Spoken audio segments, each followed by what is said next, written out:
Ni dia. Ni kalau datang dia macam itulah saiz dia. Oh, mantap.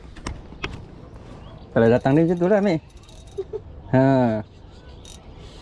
Yang penting kasih halau ikan dulu. Dia kalau datang gini. Alhamdulillah. Ini boleh turun.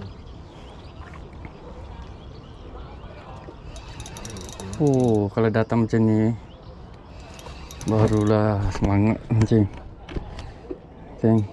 Spot ni tak pernah turun sini.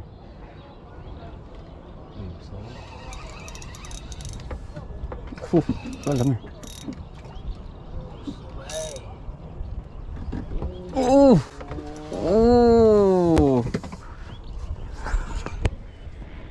Kalau dah datang ni